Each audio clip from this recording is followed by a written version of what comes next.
What's up, people? Welcome to RoR Reviews, where I, Rayden, reign upon video games and anime and Alokai until the sun sets. Today I'll be doing something different than I haven't done before on my channel, and that is giving you my impressions of the current anime summer season. I'll be giving you a total of 10 anime previews that will be broken into 2 videos. With any luck, part 2 of my summer preview will be out by next week. A link for that video will be provided on the screen right now, as well in the description below when it is available. All of my impressions will be based on the first 3 episodes of each show, and can be found on Crunchyroll. And no, Crunchyroll isn't paying me to do this, it just so happens all the shows I was interested in just so happen to be on Crunchyroll. I will not provide a number score like in my reviews, but I will include my recommendation to watch it or skip it for each anime. Now with all that housekeeping out of the way, let's get this thing started.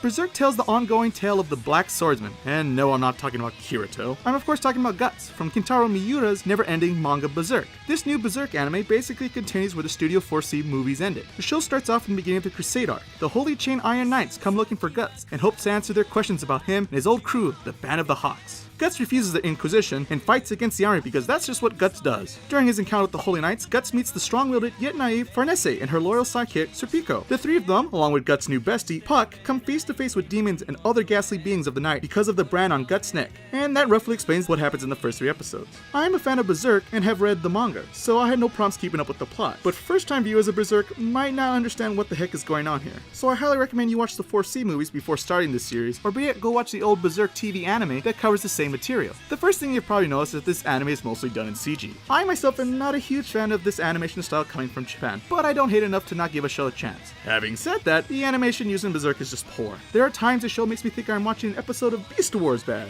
To be fair, they did capture Guts' evil grin pretty well, and there were small moments that looked like they were lifted straight out of the manga pages, which was pretty cool. But those moments are too far and few in between all the subpar CG. I thought everyone's voice acting was fine, with the exception of Puck's voice, which was a little too feminine for me, and Ishido's voice sounded a little too old, though viewers only hear his voice for a brief moment. I really didn't care for the music, with the exception of the heavy metal song that is played when Guts is destroying all the Holy Knights. Based on what I've seen so far from Berserk, I say skip it. The production quality is simply not here, which is a shame because the world and characters of Berserk are amazing. Knowing me though, I'll probably end up still watching this series because apparently this is as good as it gets for us Berserk fans.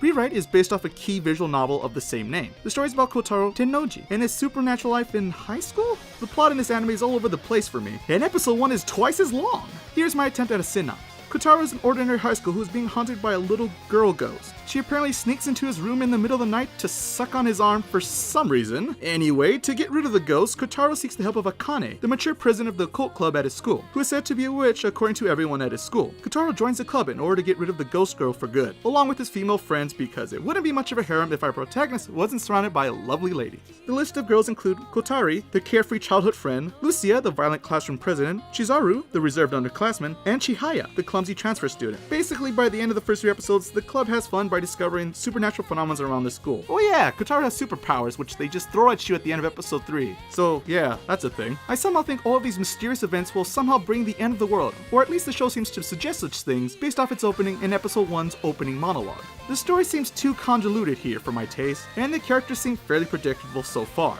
The animation is solid overall for this type of show, with the exception of the CG monster from episode 2. I did find the girl's uniform design to be quite unique, though I wonder how practical they would be in real life. The Japanese voice cast does a good job with interacting with one another. It makes the smaller moments of the show more memorable than all the supernatural drama. And the music does remind me of a visual novel, in the good kind of way. However, based on what I've seen so far from Rewrite, I say skip it. The story seems too over the top from the get-go, and I fear that the story won't come all together by the time the show ends. If you're familiar with the original game, feel free to leave me a comment and let me know if the story gets any better, because I have enjoyed other key works in the past, so maybe it comes together?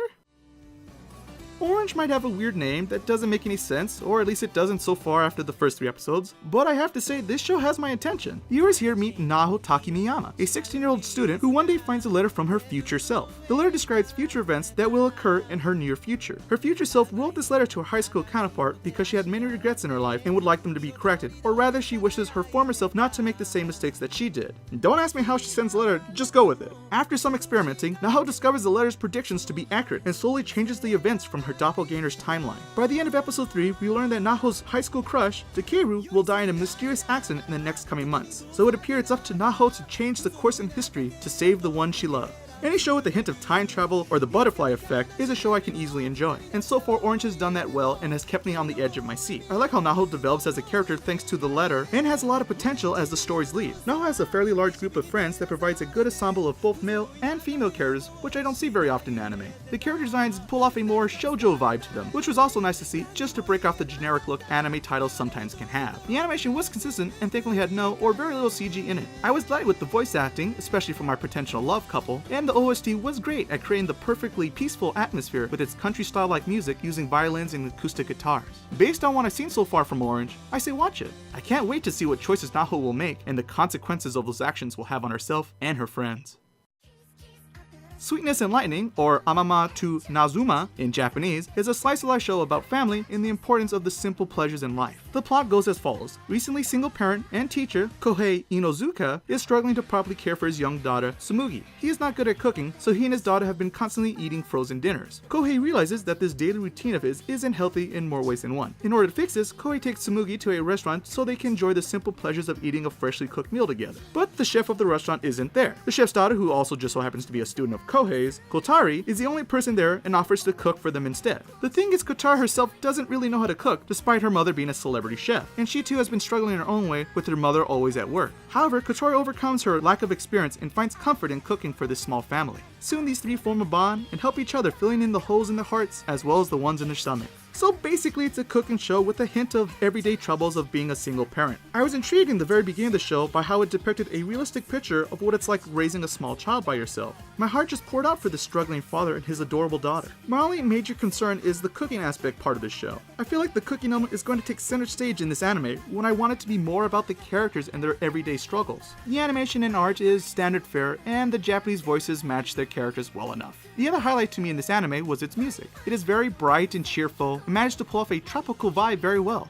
Based on what I've seen so far in Sweetness and Lightning, I say watch it. I'm still cautious about the food being the priority here, but I'm hoping the show will eventually focus more on the characters and their daily struggles.